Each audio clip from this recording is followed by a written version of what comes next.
Imaginez que vous vous tenez dehors par une nuit claire et tranquille, loin des lumières de la ville, sous un ciel rempli d'étoiles. La douce lueur qui atteint vos yeux a voyagé pendant des années, parfois des millions d'années, à travers le vide immense de l'espace. Ces photons, ces minuscules paquets de lumière, ont traversé des distances inimaginables pour finalement caresser votre rétine, vous permettant de voir les étoiles scintiller doucement dans l'obscurité. Cette lumière est paisible, inoffensive, belle. Elle vous réchauffe l'âme sans jamais menacer votre corps. Maintenant, imaginez quelque chose de très différent. Quelque part dans l'univers lointain, une étoile massive vient de s'effondrer sur elle-même, créant ce que les astronomes appellent un sursaut gamma. Cette explosion libère une quantité d'énergie si colossale qu'elle défie l'imagination humaine. Les rayons gamma produits par cet événement cataclysmique voyagent également à travers l'espace, exactement à la même vitesse que la douce lumière des étoiles que vous admirez. Ils traversent le même vide, obéissent aux mêmes lois de la physique. Et pourtant, si ces rayons gamma atteignaient votre corps, ils ne vous caresseraient pas doucement. Ils déchireraient vos cellules, briseraient votre ADN et pourraient vous tuer en quelques instants. Voici le paradoxe fascinant que nous allons explorer ensemble ce soir. Deux formes de lumière, voyageant exactement à la même vitesse à travers l'univers, produisent des effets radicalement opposés sur la vie. L'une illumine, l'autre détruit. L'une permet la vision, l'autre cause la mort. Comment est-ce possible? Comment deux choses se déplaçant de manière identique peuvent-elles avoir des relations si différentes avec la matière vivante? La réponse à cette question nous emmènera dans un voyage à travers la physique, la biologie et les confins les plus extrêmes du cosmos. Si vous appréciez ce type de contenu, cette exploration calme et profonde des mystères de l'univers, je vous invite doucement à vous abonner à cette chaîne et à laisser un petit pouce en l'air. Cela nous aide énormément à continuer à créer ces documentaires pour vous accompagner dans vos moments de détente et de curiosité. Et pendant que vous vous installez confortablement, j'aimerais vous poser une question à laquelle vous pourrez répondre dans les commentaires. Selon vous, qu'est-ce qui est le plus troublant concernant les rayons gamma, le fait qu'ils voyagent à la même vitesse que la lumière visible, leur capacité à traverser la matière ou leur origine dans les événements les plus violents de l'univers? Prenez un moment pour y réfléchir et partagez votre intuition avec nous. Pour comprendre pourquoi les rayons gamma tuent alors que la lumière visible ne fait que nous permettre de voir, nous devons d'abord accepter une vérité fondamentale qui a bouleversé notre compréhension de l'univers. Les rayons gamma et la lumière visible ne sont pas des phénomènes différents. Ils sont exactement la même chose. Ils font partie d'une grande famille que les physiciens appellent le spectre électromagnétique. Cette famille comprend les ondes radio, les micro-ondes, l'infrarouge, la lumière visible, l'ultraviolet, les rayons X et les rayons gamma.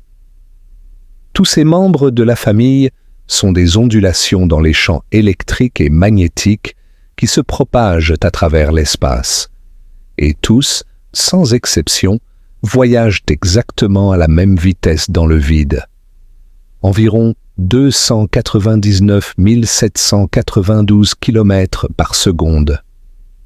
C'est la vitesse de la lumière, notée C, la constante la plus célèbre de toute la physique.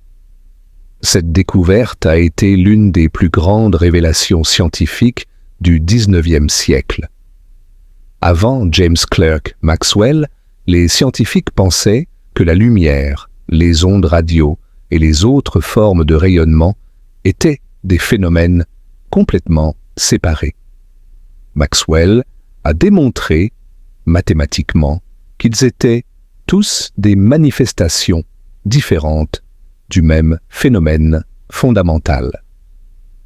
Imaginez la surprise des physiciens de l'époque quand ils ont réalisé que la lumière qui leur permettait de lire leurs livres était essentiellement la même chose que les ondes radio invisibles ou que les rayons mystérieux découverts par Wilhelm Röntgen. Cette unification était profonde et belle.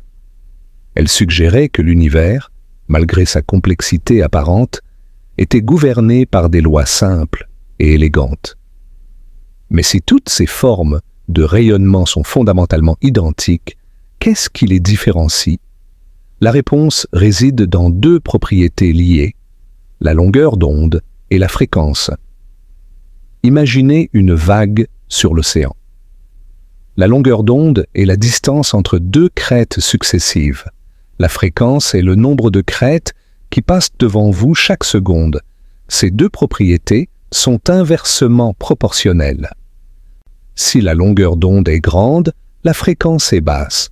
Si la longueur d'onde est petite, la fréquence est élevée.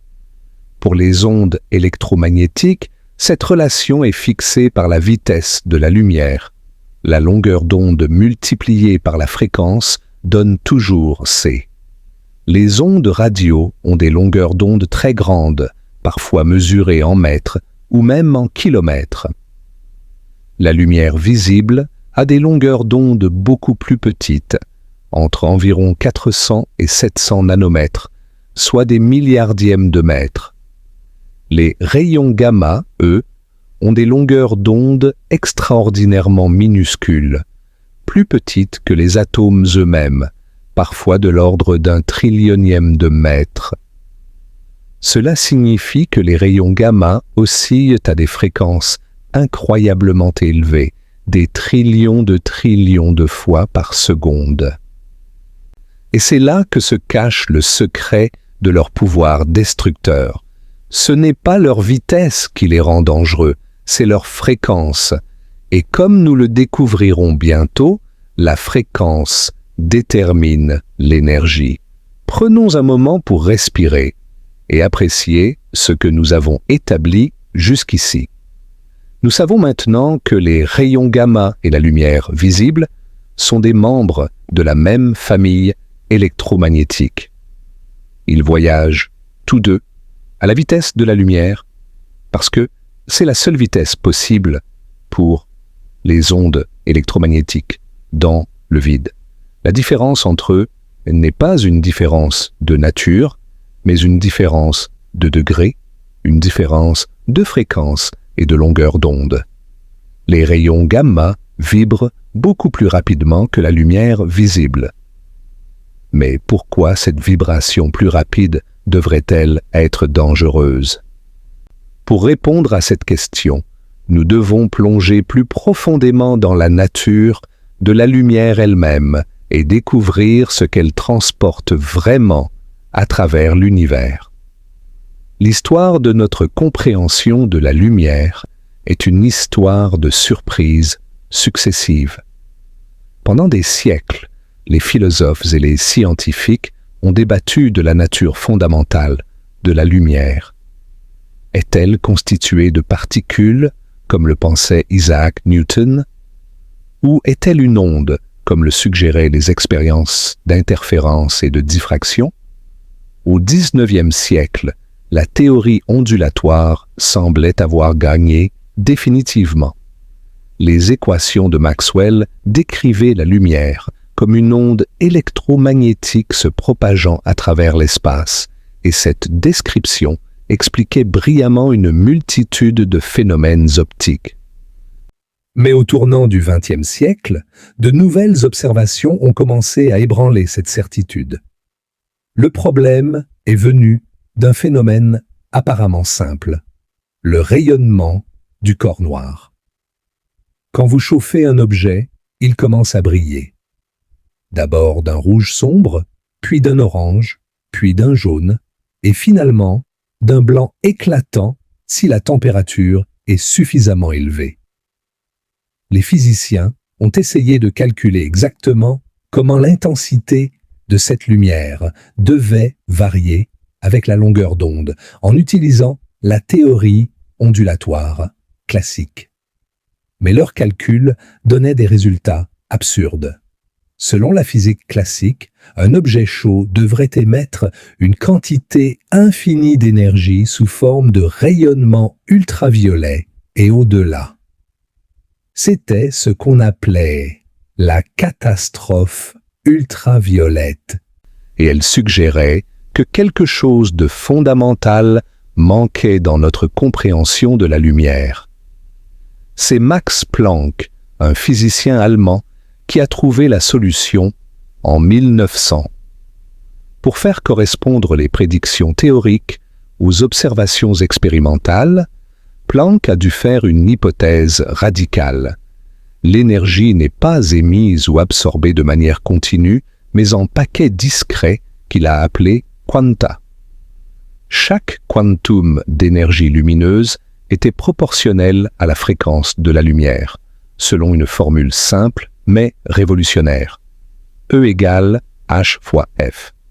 Dans cette équation, E représente l'énergie du quantum, F représente la fréquence de la lumière, et H est une nouvelle constante fondamentale de la nature, maintenant connue sous le nom de constante de Planck. Cette constante est extraordinairement petite, environ 6,6 fois 10 à la puissance moins 34 joules secondes, ce qui explique pourquoi nous ne remarquons pas la nature quantique de la lumière dans notre vie quotidienne. Mais, à l'échelle atomique, cette granularité de l'énergie devient cruciale. Planck, lui-même, était mal à l'aise avec son hypothèse. Il la considérait comme un truc mathématique, plutôt que comme une description de la réalité. Mais, quelques années plus tard, Albert Einstein a montré que les quantas de lumière étaient bien réels. En 1905, Einstein a expliqué l'effet photoélectrique, un phénomène où la lumière éjecte des électrons d'une surface métallique, en proposant que la lumière est effectivement constituée de particules, maintenant appelées photons, chacune portant une quantité d'énergie déterminée par sa fréquence. Cette idée était si révolutionnaire qu'elle a valu à Einstein le prix Nobel de physique en 1921, bien plus que sa théorie de la relativité qui était pourtant encore plus célèbre. La dualité onde-particule de la lumière est l'un des concepts les plus étranges et les plus profonds de la physique moderne. La lumière se comporte comme une onde quand elle se propage à travers l'espace, créant des phénomènes d'interférence et de diffraction. Mais quand elle interagit avec la matière, elle se comporte comme une particule, transférant son énergie en paquets discrets. Les deux descriptions sont correctes et complémentaires. Ce n'est pas que la lumière soit parfois une onde et parfois une particule. Elle est quelque chose de plus fondamental qui se manifeste différemment selon la façon dont nous l'observons.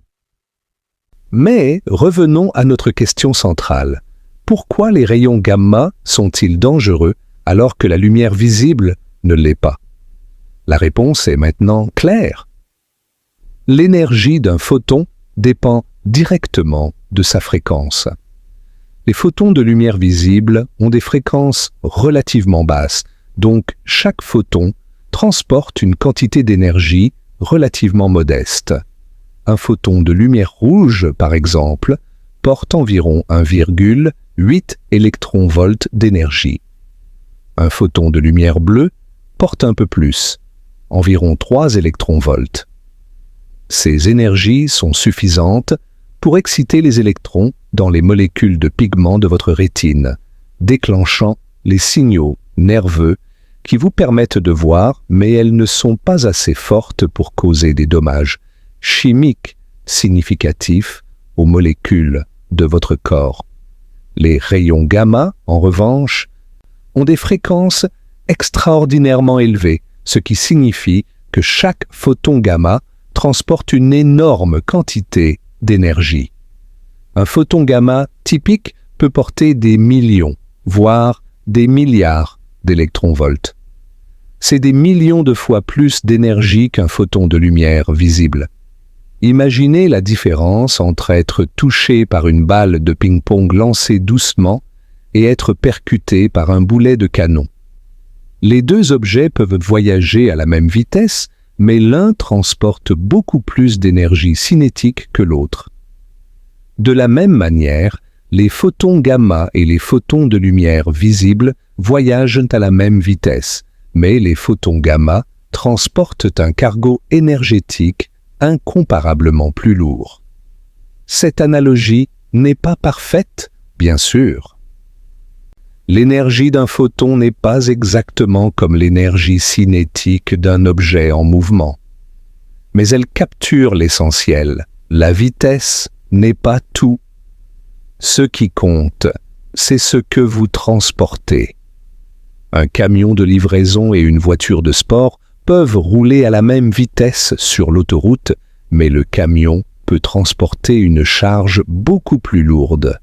Les rayons gamma sont comme des camions chargés à bloc, tandis que la lumière visible ressemble plutôt à une voiture transportant quelques sacs de course. La vitesse du voyage est identique, mais le contenu est radicalement différent. Prenons un moment pour laisser ces idées se déposer doucement dans notre esprit. La relation entre fréquence et énergie, exprimée par la simple équation E égale H fois F, est l'une des clés les plus importantes pour comprendre l'univers. Elle explique pourquoi différentes formes de lumière ont des effets si différents sur la matière. Elle est au cœur de la mécanique quantique, cette théorie étrange et merveilleuse qui décrit le comportement des atomes et des particules subatomiques. Et elle nous permet de comprendre pourquoi les rayons gamma, malgré leur parenté avec la lumière visible, sont des messagers de destruction plutôt que d'illumination. Maintenant que nous comprenons que les photons gamma transportent une énergie énorme, la question suivante est naturelle. Que se passe-t-il quand ces photons chargés d'énergie rencontrent la matière? Pour répondre à cette question, nous devons explorer les différentes façons dont la lumière peut interagir avec les atomes et les molécules. Car c'est dans ces interactions que le destin d'un photon et son effet sur la matière qu'il rencontre est déterminé. Quand un photon voyage à travers l'espace vide, rien ne lui arrive. Il se propage en ligne droite à la vitesse de la lumière, transportant son énergie fidèlement sur des distances qui peuvent être astronomiques. Un photon, émis par une galaxie lointaine, il y a des milliards d'années, arrivera sur Terre avec exactement la même énergie qu'il avait au départ, en supposant qu'il n'a rien rencontré en chemin. Mais dès que le photon rencontre de la matière, les choses deviennent intéressantes. Plusieurs destins sont possibles. Le photon peut être réfléchi, dévié, absorbé, ou il peut traverser la matière sans être affecté. Le résultat dépend de l'énergie du photon et de la nature de la matière qu'il rencontre. Pour les photons de basse énergie, comme les ondes radio ou les micro-ondes, l'interaction avec la matière ordinaire est généralement faible. Ces photons peuvent traverser de nombreux matériaux sans être significativement absorbés ou déviés. C'est pourquoi les signaux radio peuvent pénétrer les murs de votre maison pour atteindre votre récepteur et pourquoi les micro-ondes de votre téléphone portable peuvent voyager sur de longues distances. Quand ces photons sont absorbés, ils transfèrent généralement leur énergie sous forme de chaleur, faisant vibrer les molécules sans les modifier chimiquement. Les photons de lumière visible ont juste assez d'énergie pour interagir avec les électrons dans certaines molécules. Quand un photon de lumière est absorbé par une molécule, il peut exciter un électron, le faisant passer à un niveau d'énergie supérieur. C'est ce processus qui permet la vision. Les molécules de pigments dans vos yeux absorbent certaines longueurs d'onde de lumière, changeant de forme en conséquence et déclenchant une cascade de signaux nerveux. C'est aussi ce qui donne aux objets leur couleur. Une feuille verte absorbe la lumière rouge et bleue, mais réfléchit la lumière verte que vos yeux perçoivent alors. Ces interactions sont généralement réversibles et ne causent pas de dommages permanents aux molécules impliquées. Les photons ultraviolets commencent à avoir assez d'énergie pour briser certaines liaisons chimiques faibles. C'est pourquoi une exposition excessive au soleil cause des coups de soleil. Les photons UV endommagent les molécules de votre peau, mais c'est avec les rayons X et surtout les rayons gamma que les interactions deviennent vraiment violentes. Ces photons de haute énergie peuvent faire quelque chose que la lumière visible ne peut pas faire. Ils peuvent ioniser les atomes. L'ionisation est le processus par lequel un électron est complètement arraché à un atome, laissant derrière lui un ion chargé positivement et un électron libre chargé négativement. Pour arracher un électron à un atome, il faut fournir une certaine quantité d'énergie, appelée énergie d'ionisation. Pour la plupart des atomes, cette énergie est de l'ordre de quelques électronvolts à quelques dizaines d'électronvolts. Les photons de lumière visibles, avec leurs énergies d'environ 2 à 3 électronvolts, n'ont généralement pas assez d'énergie pour ioniser les atomes. Mais les photons gamma, avec leurs énergies de millions ou de milliards d'électronvolts, ont bien plus d'énergie qu'il n'en faut. Quand un photon gamma pénètre dans la matière, il peut interagir de plusieurs façons différentes. L'une des plus importantes est l'effet photoélectrique, où le photon transfère toute son énergie à un électron, l'éjectant de son atome avec une grande énergie cinétique. Cet électron éjecté peut à son tour ioniser d'autres atomes qu'il rencontre, créant une cascade d'ionisation. Une autre interaction importante est la diffusion Compton, où le photon gamma rebondit sur un électron, transférant une partie de son énergie à l'électron et continuant son chemin avec une énergie réduite. Le photon diffusé peut ensuite interagir à nouveau, causant encore plus d'ionisation. Pour les photons gamma de très haute énergie, supérieure à environ 1,02 million d'électronvolts, un phénomène encore plus remarquable peut se produire, la production de pairs. Quand un photon gamma de cette énergie passe près d'un noyau atomique, il peut spontanément se convertir en une paire de particules, un électron et son antiparticule, le positron. Cette conversion est possible parce que l'énergie et la masse sont équivalentes, selon la célèbre équation d'Einstein E égale mc². L'énergie du photon est transformée en la masse des deux particules créées, plus leur énergie cinétique. Le positron, après avoir ralenti, finira par rencontrer un électron ordinaire et les deux s'annihileront mutuellement, produisant deux nouveaux photons gamma. C'est un exemple frappant de la façon dont l'énergie peut se transformer en matière et vice-versa. Ce qui rend les rayons gamma particulièrement dangereux, c'est leur capacité à pénétrer profondément dans la matière avant d'interagir.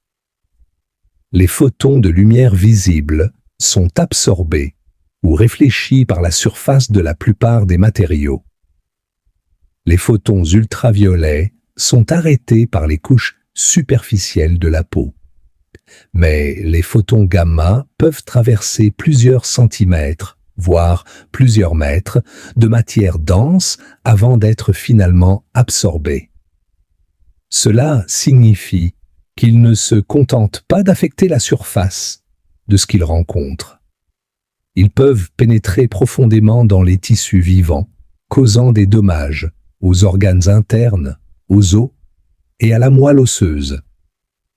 La raison de cette grande pénétration est liée à l'énergie élevée des photons gamma. Paradoxalement, les photons de très haute énergie interagissent moins fréquemment avec la matière que les photons de plus basse énergie. Mais quand ils interagissent, ils causent des dommages beaucoup plus importants. C'est un peu comme la différence entre une pluie fine et un orage de grêle. La pluie fine touche tout ce qu'elle rencontre, mais elle ne cause pas de dégâts significatifs. La grêle, en revanche, peut traverser une distance considérable avant de frapper quelque chose, mais quand elle frappe, elle peut briser des vitres ou endommager des voitures. Prenons une pause pour contempler ce que nous avons appris. Les photons gamma sont comme des projectiles d'énergie pure, capables de traverser la matière et d'ioniser les atomes sur leur passage. Ils créent des cascades de particules chargées et de photons secondaires, semant le chaos au niveau atomique. Mais jusqu'ici, nous avons parlé de la physique de ces interactions. Pour comprendre vraiment pourquoi les rayons gamma sont mortels pour les êtres vivants, nous devons maintenant tourner notre attention vers la biologie. Nous devons explorer ce qui se passe quand ces photons destructeurs rencontrent la machinerie moléculaire délicate de la vie. La vie telle que nous la connaissons est un phénomène d'une complexité et d'une fragilité extraordinaire. Chaque cellule de votre corps est une usine microscopique contenant des milliards de molécules qui travaillent ensemble dans une chorégraphie précise. Au cœur de cette usine se trouve l'ADN, la molécule qui contient les instructions génétiques pour construire et maintenir l'organisme. L'ADN est une double hélice composée de 2 brins entrelacés, chacun constitué d'une séquence de bases azotées, les lettres du code génétique. Ces instructions sont lues et exécutées par des machines moléculaires complexes qui synthétisent des protéines, les ouvrières qui accomplissent la plupart des fonctions cellulaires. Ce système fonctionne avec une précision remarquable, mais il est vulnérable aux perturbations. Les liaisons chimiques qui maintiennent les molécules ensemble sont relativement faibles et les structures biologiques sont maintenues par un équilibre délicat de force. Quand un rayon gamma pénètre dans une cellule, il perturbe cet équilibre de manière catastrophique. L'ionisation des atomes crée des ions et des radicaux libres, des espèces chimiques hautement réactives qui attaquent les molécules environnantes de manière indiscriminée. L'eau constitue environ 70% de la masse d'une cellule typique, et c'est souvent la première cible des rayons gamma. Quand un photon gamma ionise une molécule d'eau, il peut la briser en fragments hautement réactifs, notamment le radical hydroxyle, l'une des espèces chimiques les plus réactives connues. Ces radicaux hydroxyles attaquent tout ce qu'ils rencontrent, y compris les protéines, les lipides des membranes cellulaires et surtout l'ADN. Les dommages causés à l'ADN sont particulièrement graves car ils peuvent affecter les instructions génétiques elles-mêmes. Les dommages à l'ADN peuvent prendre plusieurs formes. Les plus simples sont les modifications de base individuelles où une lettre du code génétique est chimiquement altérée. Plus graves sont les cassures simples brins, où l'un des deux brins de la double hélice est rompu. Les plus dangereuses sont les cassures double brin, où les deux brins sont brisés au même endroit ou à des endroits proches. Les cassures double brin sont particulièrement difficiles à réparer correctement et elles peuvent entraîner des réarrangements chromosomiques, des délétions de gènes ou d'autres mutations graves. Les cellules possèdent des mécanismes de réparation de l'ADN qui travaillent constamment pour corriger les dommages. Ces mécanismes sont remarquablement efficaces. Une cellule humaine typique subit des milliers de lésions de l'ADN chaque jour, et la grande majorité sont réparées correctement. Mais quand le taux de dommages dépasse la capacité de réparation, comme c'est le cas lors d'une exposition aux rayons gamma, les erreurs s'accumulent. Certaines cellules endommagées déclenchent un processus de mort cellulaire, programmé appelé apoptose, se sacrifiant pour le bien de l'organisme. D'autres cellules peuvent survivre avec des dommages non réparés ou mal réparés, ce qui peut conduire à des mutations et, potentiellement, au cancer. Les effets des rayonnements ionisants sur le corps dépendent de la dose reçue et de la distribution de cette dose. Une dose faible, mais répétée, peut augmenter le risque de cancer à long terme, car les mutations s'accumulent au fil du temps. Une dose élevée reçue en peu de temps peut causer ce qu'on appelle le syndrome aigu d'irradiation, une constellation de symptômes qui reflète la mort massive de cellules dans différents tissus. Les tissus les plus sensibles sont ceux où les cellules se divisent rapidement, comme la moelle osseuse, le revêtement du tube digestif et les cellules germinales. À des doses modérées, les premiers symptômes du syndrome aigu d'irradiation comprennent des nausées, des vomissements et de la fatigue. Ces symptômes peuvent apparaître dans les heures suivant l'exposition et refléter les dommages au système digestif. À des doses plus élevées, la moelle osseuse est gravement affectée, réduisant la production de cellules sanguines et compromettant le système immunitaire. Les victimes deviennent vulnérables aux infections et peuvent souffrir d'hémorragies incontrôlées. À des doses encore plus élevées, les dommages au système nerveux central peuvent causer confusion, convulsions et coma. La dose létale médiane pour l'humain, la dose qui tue 50% des personnes exposées en l'absence de traitement médical, est d'environ 4 à 5 sieverts. Il est important de noter que ces effets dramatiques nécessitent des doses très élevées de rayonnement, bien supérieures à ce que la plupart des gens rencontreront jamais dans leur vie quotidienne.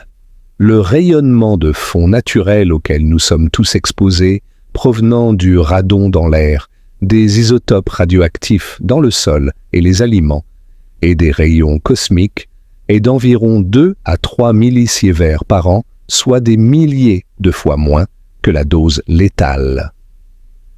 Même les procédures médicales impliquant des rayonnements, comme les radiographies et les scanners, utilisent des doses soigneusement contrôlées qui sont considérées comme sûres lorsqu'elles sont utilisées de manière appropriée.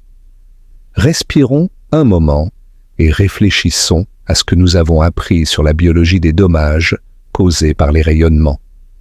Les rayons gamma, avec leur énergie énorme, peuvent pénétrer profondément dans les tissus et ioniser les molécules sur leur passage. Cette ionisation crée des radicaux libres réactifs qui endommagent les structures cellulaires, en particulier l'ADN. Les cellules ont des mécanismes de réparation, mais ceux-ci peuvent être submergés par des doses élevées de rayonnement. Les conséquences peuvent aller du risque accru de cancer à long terme au syndrome aigu d'irradiation potentiellement mortel. C'est cette capacité à perturber les fondements moléculaires de la vie qui fait des rayons gamma une menace si redoutable, malgré le fait qu'ils voyagent à la même vitesse, paisible, que la lumière douce, qui nous permet de voir les étoiles. Maintenant que nous comprenons comment les rayons gamma interagissent avec la matière et causent des dommages biologiques, une question naturelle se pose. D'où viennent ces photons dangereux? Quels processus dans l'univers sont capables de produire des rayonnements d'une énergie si extraordinaire? La réponse nous emmènera dans un voyage à travers certains des environnements les plus extrêmes et les événements les plus violents que le cosmos a à offrir. Commençons par les sources les plus proches de nous, ici sur Terre. Les rayons gamma sont produits naturellement par la désintégration de certains noyaux atomiques instables, un processus appelé radioactivité. Quand un noyau radioactif se désintègre, il peut émettre différents types de rayonnements. Des particules alpha composées de 2 protons et 2 neutrons, des particules bêta qui sont des électrons ou des positrons, et des rayons gamma qui sont des photons de haute énergie. Les rayons gamma sont souvent émis lorsque le noyau se retrouve dans un état excité après avoir émis une particule alpha ou bêta et qu'il libère l'énergie excédentaire sous forme de photons. De nombreux éléments radioactifs émettant des rayons gamma se trouvent naturellement dans la croûte terrestre. Le potassium 40, par exemple, est présent dans de nombreux minéraux et aussi dans notre alimentation, notamment les bananes. L'uranium et le thorium, avec leur longue chaîne de désintégration, produisent également des rayons gamma. Le radon, un gaz radioactif issu de la désintégration de l'uranium, s'accumule dans certains bâtiments et représente une source significative d'exposition au rayonnement pour de nombreuses personnes. Ces sources terrestres de rayons gamma sont généralement de faible intensité et notre corps a évolué pour tolérer ce niveau de rayonnement de fond. Mais l'univers produit des rayons gamma à des échelles et des intensités qui dépassent de loin ce que nous trouvons sur Terre. Pour comprendre ces sources cosmiques, nous devons explorer les environnements les plus extrêmes que la nature a créés. Commençons par les étoiles mourantes. Quand une étoile massive, plusieurs fois plus lourde que notre Soleil, épuise son combustible nucléaire, elle subit un effondrement catastrophique suivi d'une explosion titanesque appelée supernova. Pendant quelques semaines, une supernova peut briller plus intensément que toutes les autres étoiles de sa galaxie réunies. Cette explosion libère une quantité colossale d'énergie sous toutes les formes possibles, y compris les rayons gamma. Les supernovae sont des usines d'éléments lourds, forgeant dans leurs fournaises nucléaires des atomes comme le fer, le cobalt et le nickel. Certains de ces isotopes nouvellement créés sont radioactifs et émettent des rayons gamma en se désintégrant. Le cobalt 56, par exemple, produit dans les supernovae, émet des rayons gamma caractéristiques que les astronomes peuvent détecter et utiliser pour étudier ces explosions stellaires.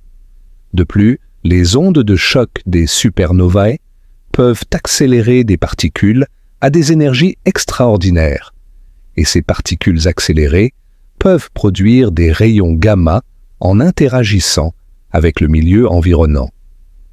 Après l'explosion d'une supernova, le cœur de l'étoile peut laisser derrière lui un objet extraordinaire, une étoile à neutrons.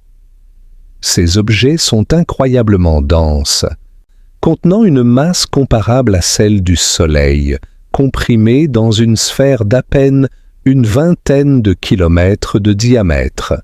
Une cuillère à café de matière d'étoile à neutrons pèserait des milliards de tonnes sur Terre. Certaines étoiles à neutrons tournent sur elles-mêmes à des vitesses vertigineuses, parfois des centaines de fois par seconde, et possèdent des champs magnétiques extraordinairement puissants, des billions de fois plus intenses que le champ magnétique terrestre.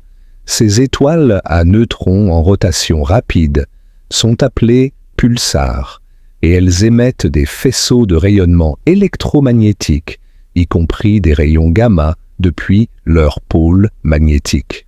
Comme les pôles magnétiques ne sont généralement pas alignés avec l'axe de rotation, ces faisceaux balayent l'espace comme les rayons d'un phare. Si la Terre se trouve sur le chemin de l'un de ces faisceaux, nous observons des pulsations régulières de rayonnement, d'où le nom de pulsar. Le pulsar du crabe, situé au cœur de la nébuleuse du Crabe, un vestige de supernova observé par des astronomes chinois en 1054, est l'une des sources de rayons gamma les plus brillantes du ciel.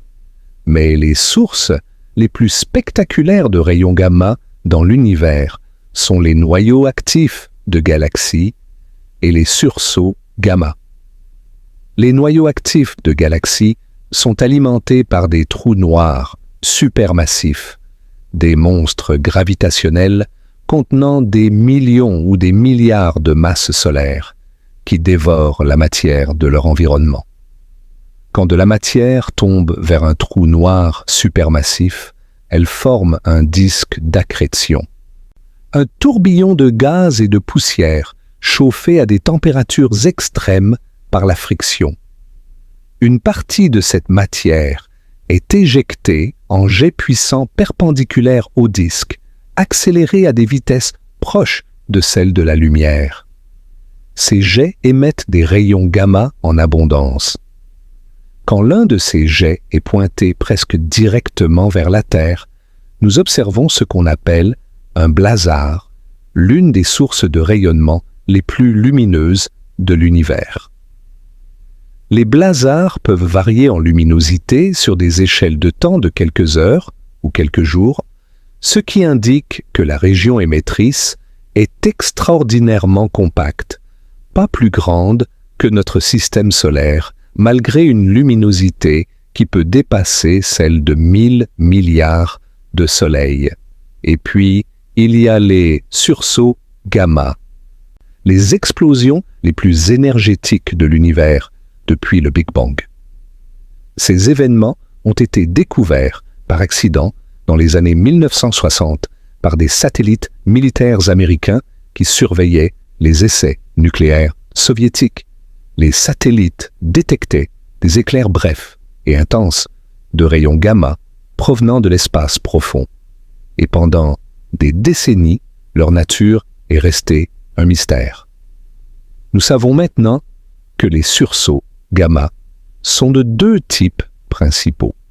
Les sursauts longs, durant plus de 2 secondes, sont associés à l'effondrement de certaines étoiles massives en rotation rapide, formant des trous noirs et produisant des jets relativistes qui percent à travers les couches externes de l'étoile. Les sursauts courts, durant moins de 2 secondes, semblent être causés par la fusion de 2 étoiles à neutrons ou d'une étoile à neutrons avec un trou noir. L'énergie libérée par un sursaut gamma est presque inconcevable. En quelques secondes, un sursaut gamma peut émettre plus d'énergie que le Soleil n'en émettra pendant toute sa durée de vie de 10 milliards d'années. Heureusement, ces événements sont rares et lointains. Le sursaut gamma le plus proche jamais enregistré, en 2004, provenait d'un magnétar dans notre propre galaxie et a brièvement ionisé la haute atmosphère terrestre, malgré une distance de 50 000 années-lumière. Si un sursaut gamma de pleine puissance se produisait beaucoup plus près, disons à quelques milliers d'années-lumière, et que son jet était pointé vers la Terre, les conséquences pourraient être catastrophiques pour la vie sur notre planète. prenons un moment pour contempler l'immensité et la violence de ces sources cosmiques de rayons gamma, des étoiles qui explosent avec la puissance de milliards de bombes nucléaires, des cadavres stellaires en rotation frénétique, émettant des faisceaux de radiation mortelle. Des trous noirs supermassifs dévorant la matière et crachant des jets de particules à des vitesses relativistes. Des collisions entre les objets les plus denses de l'univers, libérant en quelques secondes l'énergie d'une étoile entière. Le cosmos, malgré son apparence paisible quand nous regardons le ciel nocturne, est un endroit d'une violence extraordinaire. Et pourtant, nous sommes là, vivants, regardant les étoiles. Comment est-ce possible? La réponse réside dans les boucliers invisibles qui nous protègent. La Terre est entourée de couches protectrices qui nous isolent des rayons gamma cosmiques et d'autres formes de rayonnement dangereux. La première et la plus importante de ces protections est notre atmosphère. Cette couche de gaz, bien que mince comparée au diamètre de la Terre, est suffisamment épaisse pour absorber la grande majorité des rayons gamma qui arrivent de l'espace.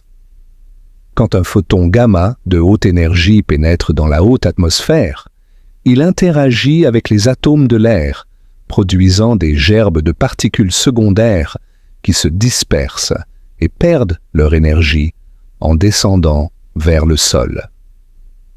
Au niveau de la mer, pratiquement aucun rayon gamma cosmique primaire n'atteint la surface. Pour comprendre l'efficacité de ce blindage atmosphérique, considérons les chiffres. L'atmosphère terrestre a une masse d'environ 1000 grammes par centimètre carré, mesurée en termes de la colonne d'air au-dessus d'un point donné. C'est l'équivalent d'une couche de plomb de plusieurs centimètres d'épaisseur.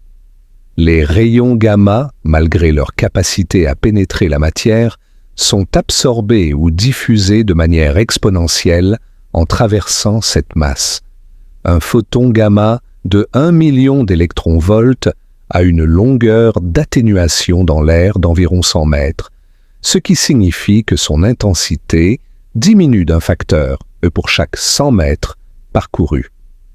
Sur les 100 km d'atmosphère, cette atténuation est si complète qu'aucun photon primaire ne survit. Cette protection atmosphérique est une des raisons pour lesquelles l'astronomie gamma a dû attendre l'ère spatiale pour vraiment se développer. Les premiers détecteurs de rayons gamma spatiaux ont été lancés dans les années 1960 et 1970, révélant un ciel gamma inconnu des observateurs au sol. Aujourd'hui, des télescopes spatiaux comme le Fermi Gamma Ray Space Telescope, lancé en 2008, cartographient l'univers en rayons gamma avec une précision et une sensibilité sans précédent. Ces instruments orbitent au-dessus de l'atmosphère, où ils peuvent capturer directement les photons gamma cosmiques avant qu'ils ne soient absorbés. Mais il existe aussi des techniques pour étudier les rayons gamma de très haute énergie depuis le sol, en utilisant une méthode indirecte. Quand un rayon gamma de très haute énergie frappe la haute atmosphère, il déclenche une cascade de particules secondaires qui se déplacent plus vite que la vitesse de la lumière dans l'air, bien que toujours plus lentement que la vitesse de la lumière dans le vide. Ces particules produisent une faible lueur bleue appelée rayonnement Cherenkov, analogue au bang supersonique produit par un avion dépassant la vitesse du son. Des réseaux de télescopes au sol comme EIS en Namibie, MAGIC aux îles Canaries et Veritas en Arizona détectent ces flashs de lumière Cherenkov et les utilisent pour reconstruire les propriétés du rayon gamma primaire. Au-delà de l'atmosphère, la Terre bénéficie d'une autre forme de protection. son champ magnétique. La magnétosphère terrestre dévie les particules chargées du vent solaire et des rayons cosmiques, les empêchant d'atteindre directement la surface. Bien que les rayons gamma eux-mêmes ne soient pas affectés par les champs magnétiques, car ils n'ont pas de charge électrique, les particules chargées de haute énergie qui accompagnent souvent les rayons gamma sont effectivement déviées. Cela nous protège notamment des éruptions solaires qui peuvent libérer des flux intenses de protons et d'électrons énergétiques en plus des rayons X et gamma. La couche d'ozone, située dans la stratosphère entre environ 15 et 35 km d'altitude, offre une protection spécifique contre les rayons ultraviolets du Soleil. Bien que l'ozone n'absorbe pas significativement les rayons gamma, il joue un rôle crucial dans le blocage des UVB et UVC, qui sont les formes les plus énergétiques et les plus nocives du rayonnement ultraviolet. Sans la couche d'ozone, la vie terrestre serait exposée à des niveaux de rayonnement UV qui causeraient des dommages génétiques généralisés et rendraient la surface de la planète beaucoup moins hospitalière. Il est émouvant de réaliser à quel point nous dépendons de ces boucliers invisibles. Chaque jour, des rayons gamma en provenance de pulsars lointains, de noyaux actifs, de galaxies et de sursauts gamma traversent l'espace à la vitesse de la lumière, portant leur charge mortelle d'énergie. Et chaque jour, notre atmosphère les arrête silencieusement, absorbant leur énergie et la dissipant inoffensivement. Nous vivons sous un parapluie cosmique dont nous ne sommes généralement pas conscients, mais sans lequel la vie complexe sur Terre serait probablement impossible. Prenons un moment de calme pour apprécier cette protection. Dehors, le ciel peut être serein. Les étoiles peuvent scintiller doucement, la lune peut briller d'une lumière argentée. Rien dans cette scène paisible ne suggère la violence des processus cosmiques qui génèrent des rayons gamma, ni le bombardement constant que notre planète subit de l'espace. Notre atmosphère est un filtre parfait, laissant passer la lumière visible qui nous permet de voir et de vivre, tout en bloquant les rayonnements qui nous détruiraient. C'est un équilibre remarquable, un exemple de la façon dont les conditions sur notre planète sont finement réglées pour permettre la vie. Maintenant que nous avons exploré les dangers des rayons gamma et les protections naturelles qui nous en préservent, tournons notre attention vers une autre facette de cette histoire. Comment les humains ont appris à utiliser les rayons gamma à des fins bénéfiques. Car malgré leur potentiel destructeur, les rayons gamma, lorsqu'ils sont maîtrisés et contrôlés avec soin, sont devenus des outils précieux dans la médecine, l'industrie et la science.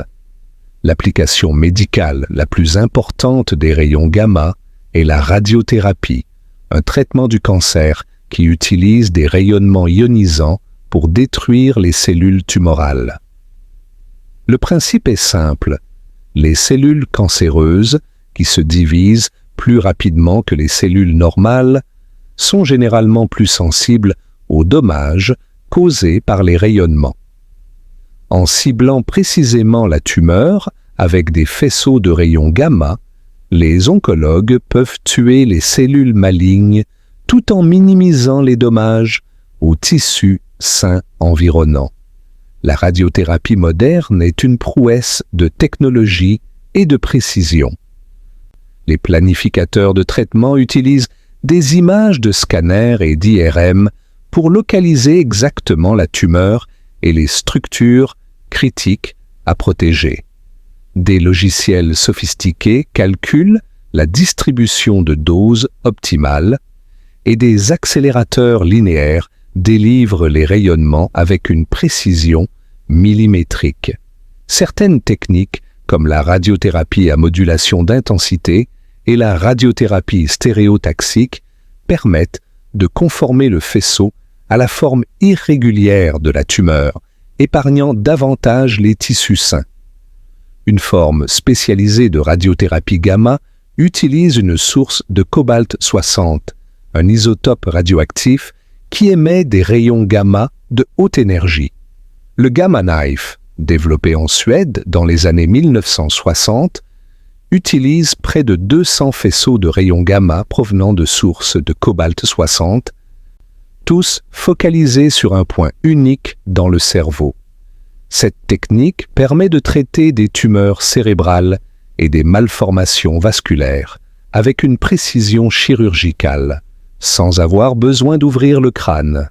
Des dizaines de milliers de patients ont été traités avec succès par cette méthode.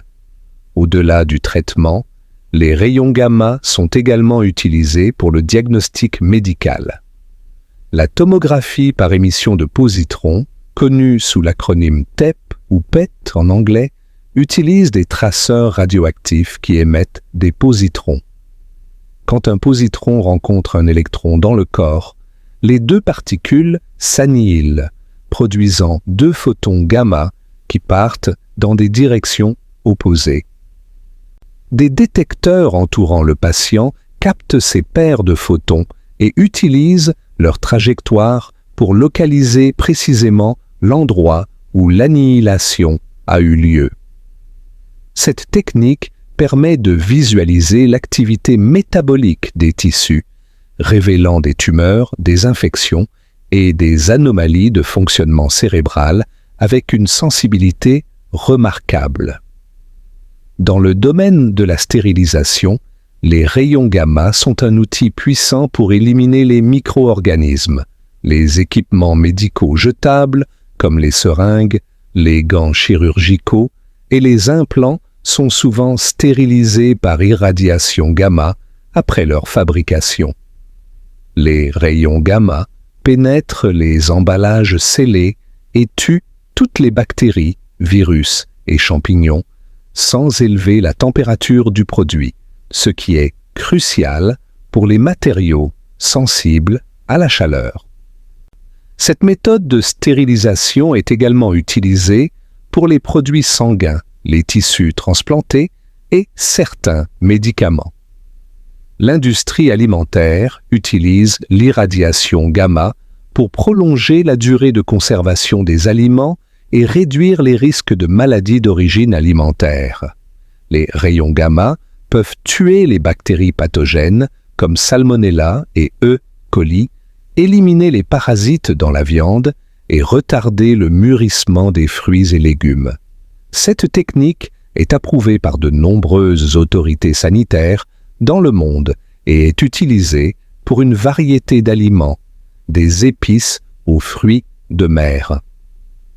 Contrairement à une idée reçue, l'irradiation des aliments ne les rend pas radioactifs, car les énergies utilisées sont insuffisantes pour induire la radioactivité dans les atomes des aliments. Dans l'industrie, les rayons gamma sont utilisés pour l'inspection non destructive de structures et de matériaux. La radiographie industrielle, analogue à la radiographie médicale, mais utilisant des sources gamma plus puissantes, permet de détecter des défauts internes dans les soudures, les pièces moulées et les composants critiques. Cette technique est essentielle pour assurer la sécurité des pipelines, des réservoirs sous pression, des pièces d'avion et de nombreuses autres structures où une faille cachée pourrait avoir des conséquences catastrophiques. La science a également bénéficié immensément de l'étude des rayons gamma. L'astronomie gamma, comme nous l'avons mentionné, a ouvert une fenêtre entièrement nouvelle sur l'univers. Les télescopes gamma ont découvert des milliers de sources de rayons gamma dans le ciel, des pulsars aux blazars, des restes de supernovae aux sursauts gamma. Ces observations ont révélé des phénomènes physiques extrêmes qui ne peuvent être étudiés d'aucune autre manière. En particulier, les rayons gamma sont des messagers privilégiés des processus les plus énergétiques de l'univers, nous permettant de sonder les environnements des trous noirs, les sites d'accélération de particules cosmiques et les explosions les plus puissantes depuis le Big Bang. Les expériences en physique des particules utilisent également des rayons gamma. Dans les accélérateurs de particules, des collisions à haute énergie produisent des gerbes de particules secondaires, y compris des photons gamma. L'étude de ces photons fournit des informations sur les interactions fondamentales de la matière. Les recherches sur la matière noire, cette composante mystérieuse qui constitue environ 27% de l'univers, mais qui n'a jamais été directement détectée, utilise des observations gamma pour chercher des signatures de l'annihilation de particules de matière noire. Il est remarquable de constater comment l'humanité a appris à dompter cette forme de rayonnement si dangereuse. Les mêmes photons qui peuvent détruire l'ADN et tuer des cellules peuvent aussi guérir des cancers, stériliser des instruments médicaux et nous révéler les secrets de l'univers. La différence réside dans le contrôle, la dose, la cible et les précautions prises. Le feu aussi est dangereux, mais nous avons appris à l'utiliser pour cuisiner, nous chauffer et forger des métaux. De même, les rayons gamma, maîtrisés par la connaissance et la technologie, sont devenus des serviteurs plutôt que des destructeurs. Prenons maintenant du recul pour réfléchir à ce que notre voyage à travers le monde des rayons gamma nous a appris sur la nature de la lumière et de la réalité elle-même.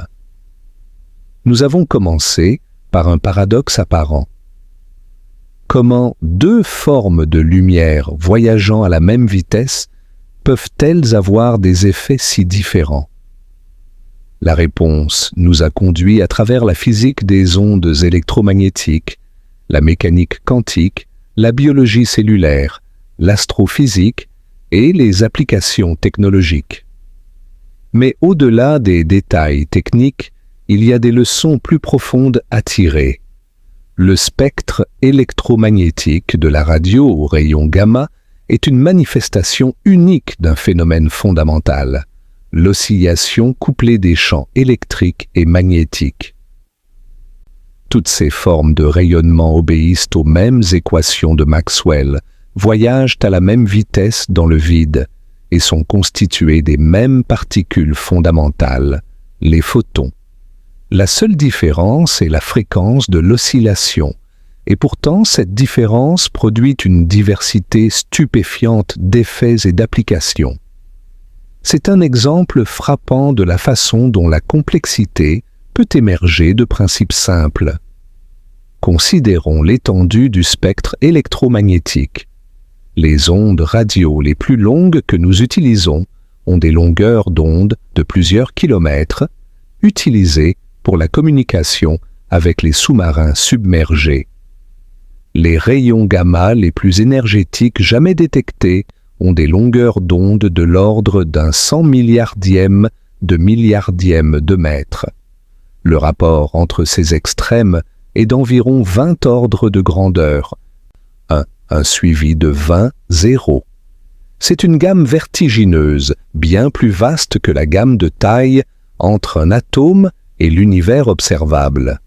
Et pourtant, les humains ne perçoivent directement qu'une infime fraction de ce spectre. Notre vision est sensible à un octave seulement de fréquences électromagnétiques, de la lumière rouge à environ 400 000 milliards de cycles par seconde, à la lumière violette à environ 800 000 milliards de cycles par seconde. Tout le reste du spectre, des ondes radio aux rayons gamma, est invisible pour nos yeux. Ce que nous appelons la lumière, les couleurs que nous voyons, l'arc-en-ciel qui nous émerveille, n'est qu'une minuscule fenêtre sur une réalité électromagnétique bien plus vaste.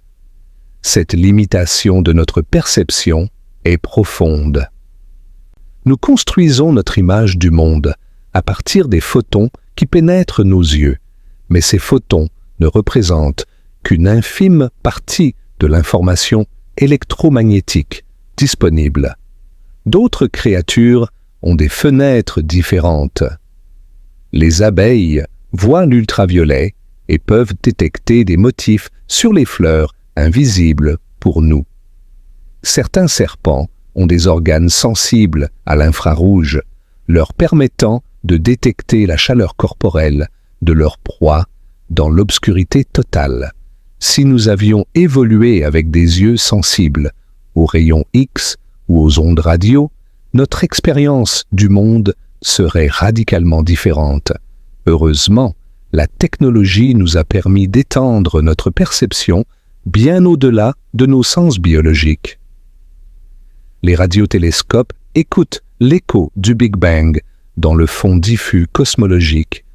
Les télescopes infrarouges percent les nuages de poussière pour voir les étoiles en formation. Les télescopes à rayons X révèlent les gaz brûlants autour des trous noirs et des étoiles à neutrons. Les télescopes gamma nous montrent les explosions les plus énergétiques de l'univers. Chaque bande du spectre électromagnétique révèle une couche différente de la réalité cosmique, comme les différentes strates d'un palimpseste ancien. C'est peut-être là la leçon la plus profonde. La réalité est bien plus riche que ce que nos sens nous permettent de percevoir directement. L'univers murmure dans des langues que nous n'entendons pas naturellement, mais que nous avons appris à traduire grâce à nos instruments.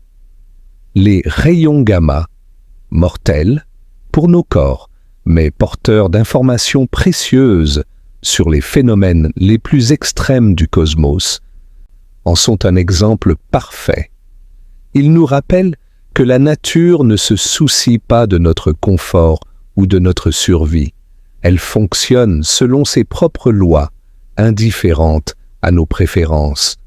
Et pourtant, en comprenant ces lois, nous pouvons naviguer dans cet univers hostile, nous protéger de ses dangers et même utiliser ses forces à notre avantage. La physique qui régit les rayons gamma est exactement la même que celle qui régit la lumière douce qui réchauffe votre visage au soleil. Les équations de Maxwell ne font pas de distinction entre les photons bienveillants et les photons mortels. La relation de Planck, E égale H fois F, s'applique également à tous. La différence de fréquence, cette simple variation d'un paramètre dans les équations, fait toute la différence entre la vie et la mort. C'est une illustration profonde de la façon dont des règles simples et uniformes peuvent produire des résultats radicalement différents selon les conditions initiales. Respirons profondément et laissons ces réflexions se déposer doucement. L'univers est unifié par des lois physiques qui s'appliquent partout, des quarks aux superamas de galaxies, des rayons gamma aux ondes radio. Cette unité fondamentale est l'une des découvertes les plus profondes et les plus réconfortantes de la science.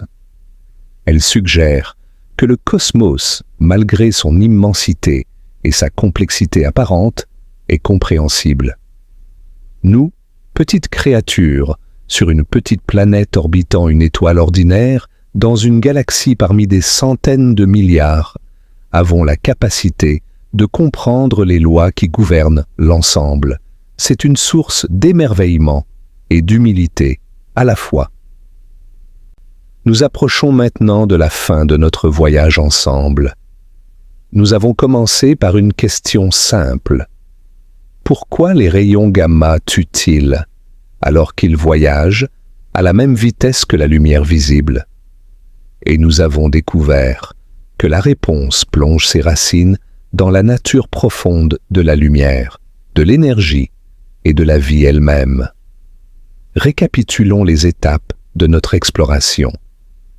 Nous avons d'abord établi que les rayons gamma et la lumière visible sont fondamentalement la même chose. des ondes électromagnétiques, des oscillations couplées, des champs électriques et magnétiques se propageant à travers l'espace.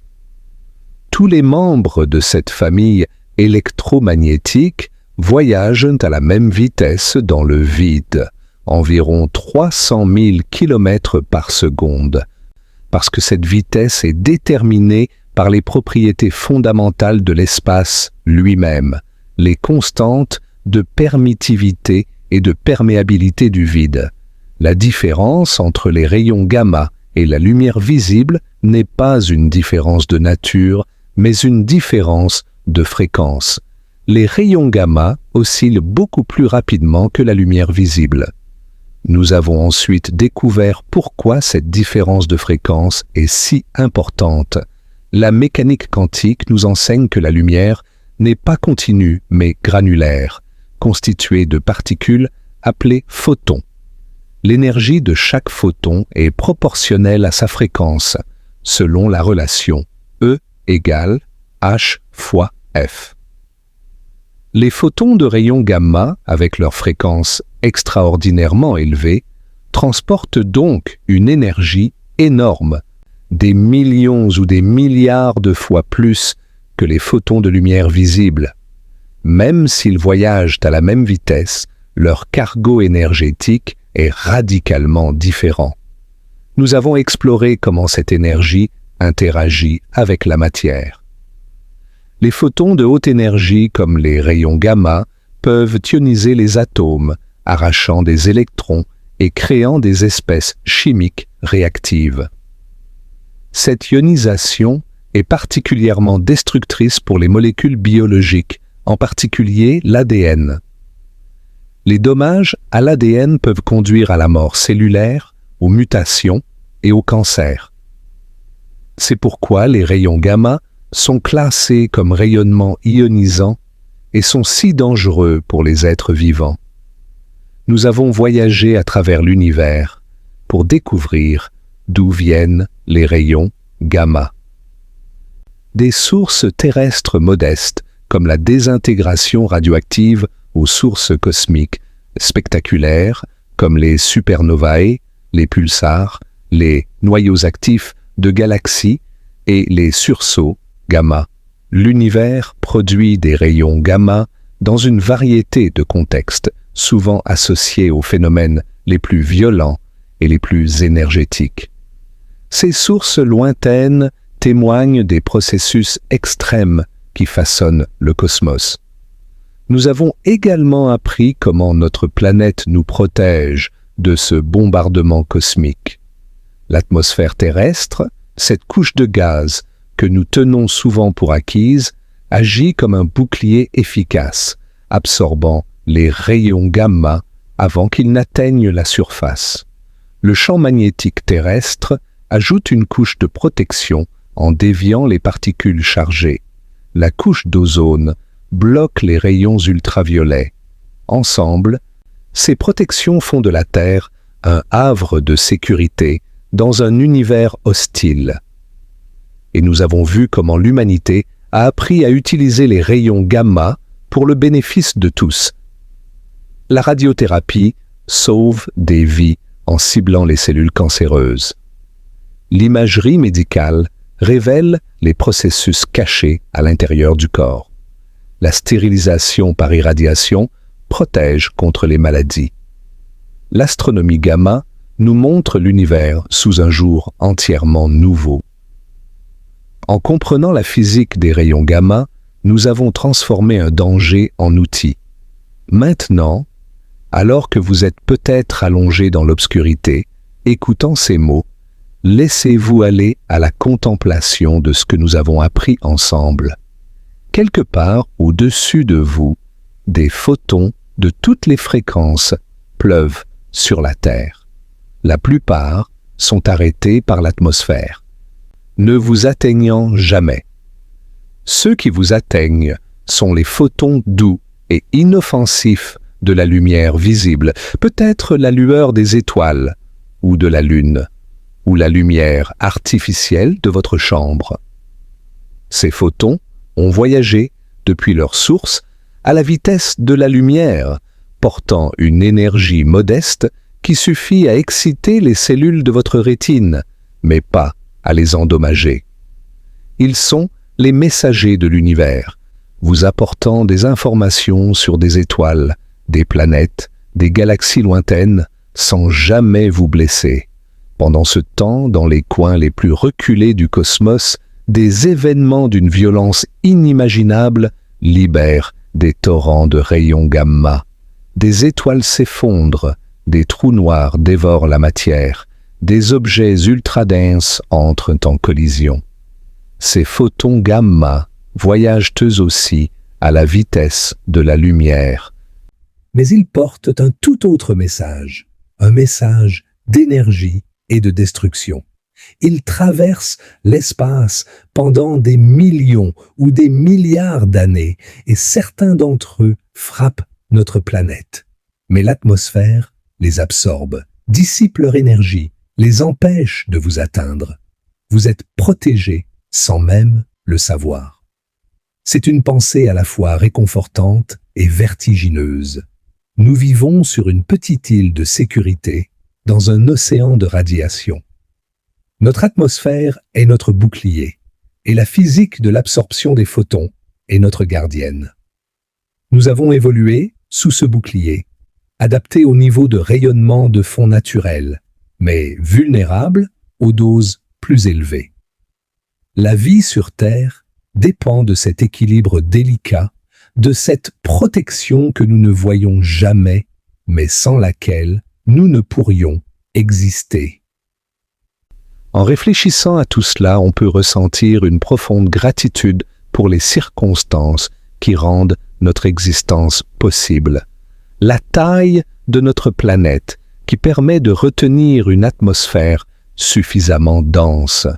La distance au Soleil qui maintient les températures dans une gamme compatible avec la vie liquide. L'activité du noyau terrestre qui génère le champ magnétique protecteur. La chimie de l'atmosphère qui inclut la couche d'ozone. Toutes ces conditions se combinent pour créer un environnement où la vie peut prospérer, à l'abri des rayonnements les plus destructeurs de l'univers. Et il y a quelque chose de profond dans le fait que la lumière qui nous permet de voir est faite de la même étoffe que les rayons qui nous tueraient. L'électromagnétisme, cette force fondamentale de la nature, est à la fois notre fenêtre sur l'univers et un danger potentiel mortel. La seule différence est la fréquence, un simple paramètre dans les équations.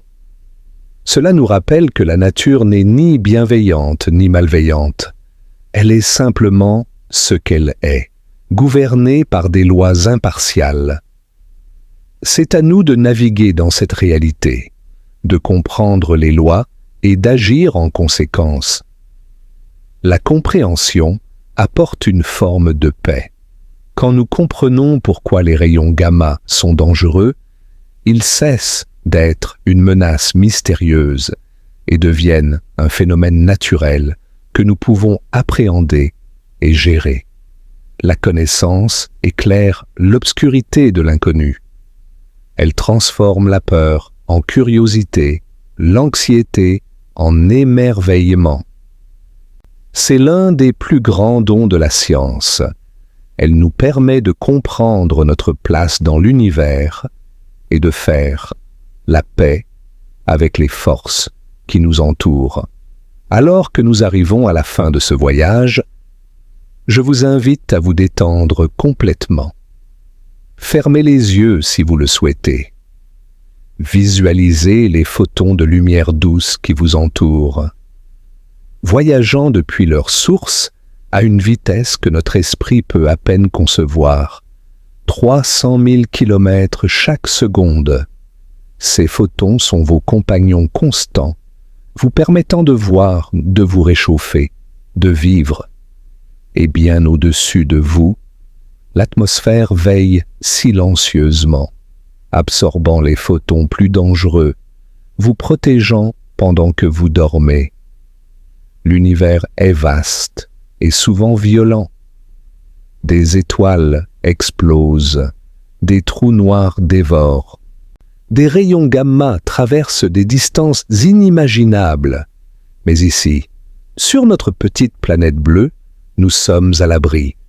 Nous avons la chance extraordinaire de vivre dans un endroit où les conditions permettent la vie complexe, où l'atmosphère filtre le rayonnement, où l'eau reste liquide, où les températures sont clémentes. Et nous avons la chance encore plus grande de pouvoir comprendre tout cela, de pouvoir lever les yeux vers les étoiles et de savoir ce qu'elles sont, de pouvoir contempler les rayons gamma et de comprendre leur pouvoir. Merci de m'avoir accompagné dans cette exploration. Si vous avez apprécié ce voyage à travers la physique de la lumière, du danger des rayons gamma au mystère de l'univers, je vous invite à vous abonner pour d'autres documentaires de ce type. Et souvenez-vous, la prochaine fois que vous regarderez les étoiles, vous verrez des photons qui ont voyagé pendant des années pour atteindre vos yeux. Ces photons sont doux et inoffensifs, porteurs d'émerveillement plutôt que de destruction. Ils sont un cadeau de l'univers, une invitation à contempler les mystères du cosmos depuis la sécurité de notre petit havre terrestre. La lumière, dans toutes ses formes, nous connecte à tout ce qui existe dans l'univers. Des rayons gamma nés dans les explosions les plus violentes aux photons de lumière visibles émis par les étoiles paisibles. Toute la lumière est faite de la même essence fondamentale.